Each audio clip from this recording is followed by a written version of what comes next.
चलिए अब खबर रायपुर से है, जहां जापान दौरे के लिए मुख्यमंत्री विष्णुदेव साय रवाना हो चुके हैं। जेट्रो प्रतिनिधियों के साथ निवेश संभावनाओं पर उनकी बैठक हुई। पारदर्शी नीतियों और औद्योगिक संरचना की इस दौरान जानकारी दी गई। टोक्यो में deep space to the moon and beyond की प्रदर्शनी लगाई गई। सीएम विष्णुदेव साय ने प्रदर्शनी का अवलोकन भी किया।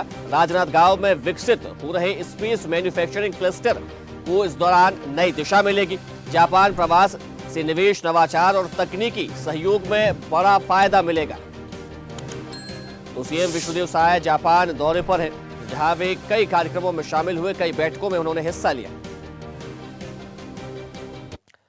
चलिए इस खबर पर ज्यादा जानकारी के साथ संवाददाता हिमांशु पटेल हमारे साथ रायपुर से जुड़ गए।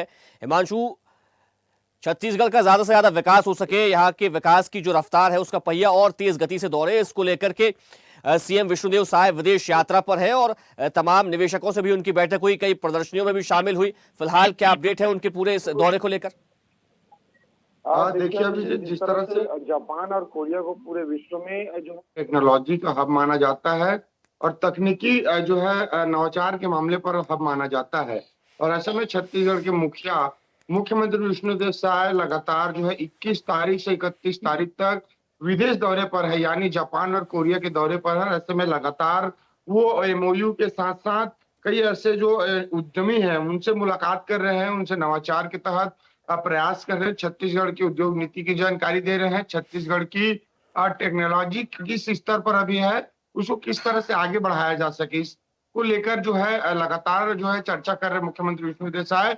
तमाम वहाँ के बात कर लीजिए टेक्नोलॉजी हब के उद्यमियों से और वहाँ के जनप्रतिनिधियों से, तो लगातार छत्तीसगढ़ के कैसा बेहतर विकास हो सके, इसी कड़ी पर जिस तरह से छत्तीसगढ़ के राजनांदगांव में विकसित हो रहा स्पेस मैन्युफैक्चरिंग, उसके क्लस्टर को नई दिशा देने के लिए मुख्यमंत्री ने चर्चा की। उसके साथ साथ नया रायपुर में भी हब बनाया जा सके, इसको लेकर चर्चा की, और साथ ही कैसे छत्तीसगढ़ में ज्यादा से ज्यादा जो है निवेश है, विनिवेश है, वो हो सके ताकि यहाँ के लोगों को रोजगार मिल सके, यहाँ नवाचार हो सके, यहाँ लोगों की जो बात कर लीजिए बेरोजगारी है वो दूर हो सके। तो कहीं ना कहीं कई दृष्टिकोण से यह पूरा दौरा है अभिजीत बहुत मायने रखता है छत्तीसगढ़ के लिए, और जिस तरह से 21 से 31 तारीख तक दौरा है तो निश्चित तौर पे छत्तीसगढ़ के लिए बहुत कुछ नया है, वो इस दौरे से फायदा मिलेगा।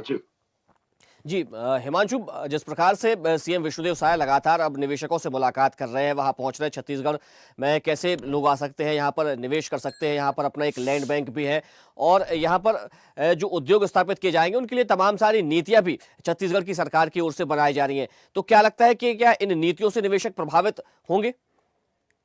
निश्चित तौर पर जिस तरह से छत्तीसगढ़ में आईटी, टेक्सटाइल, एयरोस्पेस, ऑटोमोबाइल और स्वच्छ ऊर्जा छत्तीसगढ़ को कैसे प्रदान कर सके, यहाँ को हब कैसे बनाया जा सके, इसके लिए मुख्यमंत्री साय लगातार जो है तमाम वहाँ के उद्यमियों से चर्चा कर रहे ताकि ज्यादा से ज्यादा जो है छत्तीसगढ़ की और उसका उद्यमियों का लगाव हो सके, यहाँ वो इन्वेस्टमेंट कर सके, यहाँ उद्योग स्थापित कर सके।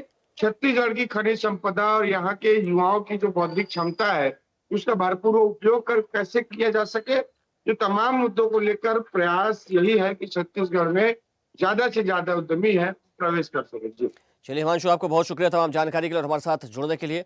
तो मुख्यमंत्री विष्णुदेव साय जापान के दौरे पर है, विदेश यात्राओं पर है और इस दौरान वे निवेशकों से और उद्योगपतियों से चर्चाएं कर रहे हैं। देखते रहिए स्वदेश न्यूज। अगर आप इस वीडियो को सोशल मीडिया हैंडल फेसबुक या इंस्टाग्राम पर देख रहे हैं तो हमें फॉलो करें, अगर यूट्यूब पर देख रहे हैं तो सब्सक्राइब करें और बेल आइकन दबाना ना भूलें।